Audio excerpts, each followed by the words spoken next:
new report from NYU on human rights abuses in U.S. government contractor supply chains. To discuss it, I'm joined by Isabelle Glimcher, a fellow at the NYU Stern Center for Business and Human Rights. Isabelle, hello, welcome. Hi, thank you so much for having me. And thank you for being with me. So tell me about what are some of the key findings of this new report? Sure. So, the report actually was focused less on findings and more on recommendations. There's been a lot of reporting through news outlets, through, the powerful international NGOs and through local NGOs about the human and labor rights abuses that are occurring in supply chains around the world. That's not really a new subject.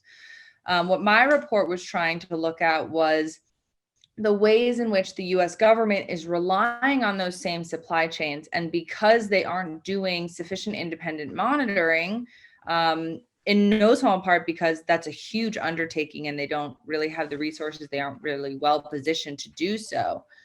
The US government is buying goods that are the product of workers whose labor and human rights are being violated. And so the report really takes that as a premise, as a fundamental sort of problem, and then proposes a series of reforms in the hopes of minimizing that and eventually eliminating it.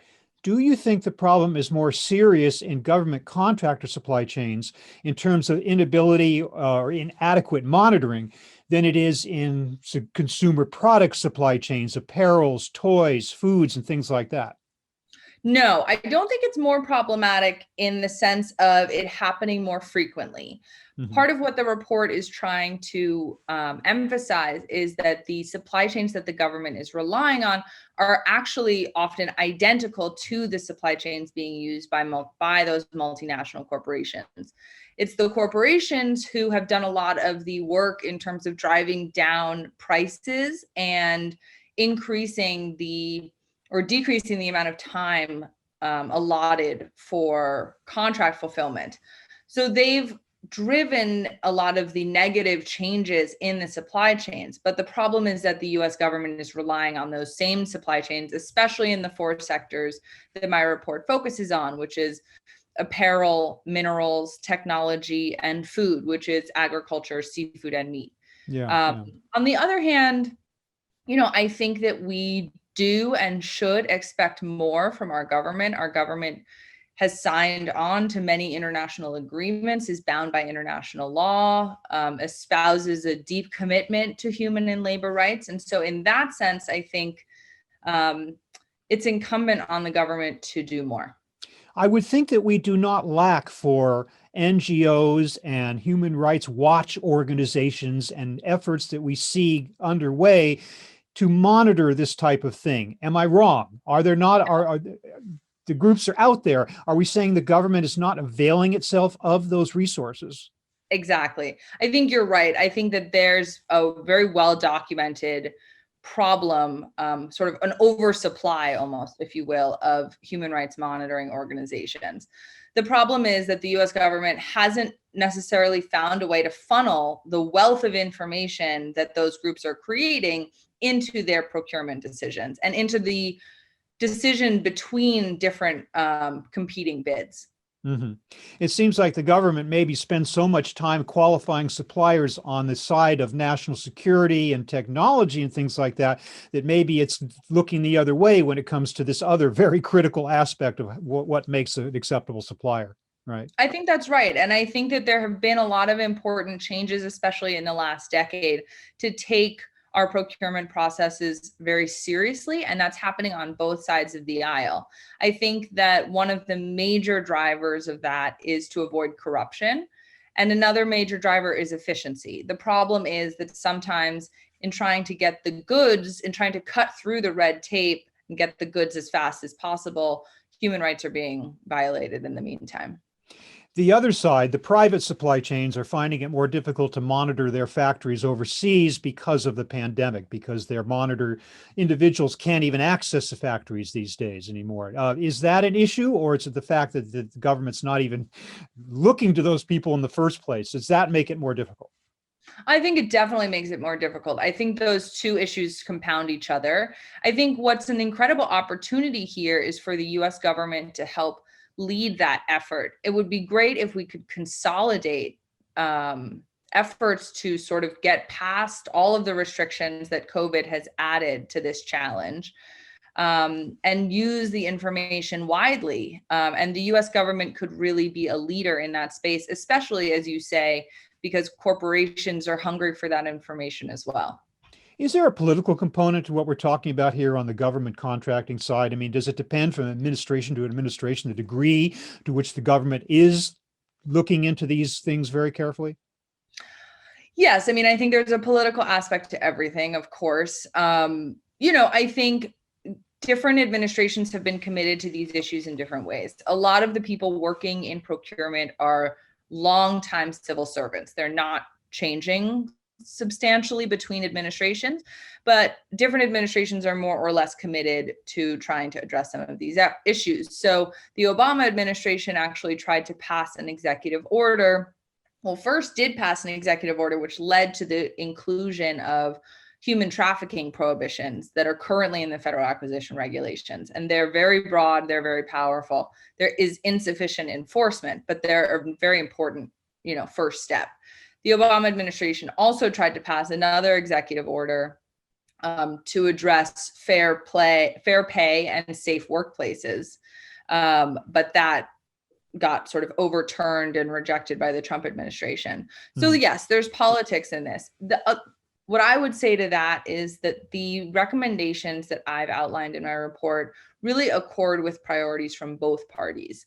They are animated by fundamental labor rights commitments that this country has been working to support for a very long time, but they're also designed to ensure that American contractors and American employees can compete on a level playing field. Because if you are making goods or making some part of the process in the United States, you're bound by a huge range of labor laws, which inevitably increase your operating costs. But then you're having to compete against contractors who are able to offer lower prices because they're violating the rights of workers abroad. And so if we close that loophole, American companies will find themselves on a more even playing field. So tell me more about your actual recommendations. You're saying close that loophole, but what else are you calling for in this report in terms of actual concrete actions that can be taken now? Sure. So there's 6 recommendations. The first is to create a binding code of conduct that would be included in all high-risk procurement contracts with all prime and subcontractors. The code should be based on international human rights law, labor law, and it should build on the prohibitions on human trafficking that are already in the FAR, and should address things like workplace safety, workplace discrimination and harassment, reasonable working hours, fair wages, and freedom of association. Eventually, that should be included as a binding contract term in all high-risk procurement. The second recommendation is to build human and labor rights risk assessment into the solicitation stage of all federal procurement and reward compliance in high-risk procurement award decisions. So basically, as soon as the government or a government agency realizes that you need something, they would perform a preliminary risk assessment to determine whether there was a high risk of human and labor rights violations in the supply chain. And if so, they would factor a contractor's compliance into the award decision. Based on the historical performance of that supplier under review, things that have already come out, reports from human rights organizations, things like that. Exactly. And by rewarding that in the award decision, it really would incentivize contractors to be more proactive in ensuring that their supply chains are not rife with human and labor rights violations. Okay, what's next? Third would be to rely on external monitors, as we were discussing a bit at the beginning, because monitoring is such a huge challenge, such a huge undertaking. But there are experts who could be accredited by the US government and then sort of triage to the most concerning areas. Are these monitors who announce their visits prior to getting to a factory, or they show up as a surprise, or how do they do their job? Yeah, preferably not. So there's been a lot of literature written recently on how to make these social audits more effective. Some of the things that sort of jump out are to make sure that they're on the ground. It's not just a review of corporate policy. They're unannounced visits, that they really center worker participation, that workers have an anonymous way to participate. Especially, it would be even better if they were given the opportunity to do interviews off-site. So there's a lot of ways to make them sort of more effective, but at the same time, the whole system that I'm trying to design in this report is to support contractors. So what would be ideal is for the monitoring groups to be seen as an asset to the contractors, as a sort of repository of expertise on whom they can rely, and who can help them fix problems when they see them. Okay, I want to quickly get through your last three, though. Can we? So the last with number four. Number 4 is to impose additional requirements on high risk contracts. So in addition to following the code, they'd be expected to conduct human rights due diligence on all subcontractors, establish a mechanism for employees to report violations, educate employees about their rights, work with monitors, report any violations, and create and implement corrective action plans in cases of violation. Okay. 5th would be using penalties as a last resort to enforce compliance. And again, as I said, these would definitely be a last resort. It's designed to support contractors, not punish them.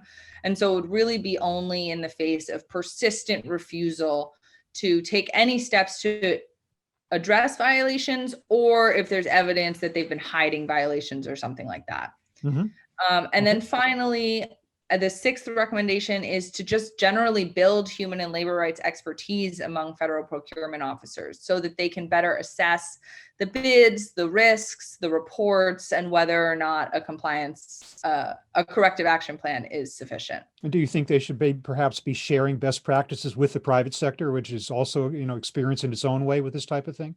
Absolutely. The more that we can avoid duplicating efforts, the better. Yeah. Well, okay, it's a little disconcerting to hear that the problem still exists to the degree it does, but it's great, Isabelle Glimcher, that you have submitted this report that maybe will go a ways toward addressing this issue and really solving some major problems out there with human rights abuses, not just in government contracting, but in all types of buyer-supplier relationships. Thanks so much for being with me today. Really appreciate your insights. Thank you so much for having me. It was great to talk to you.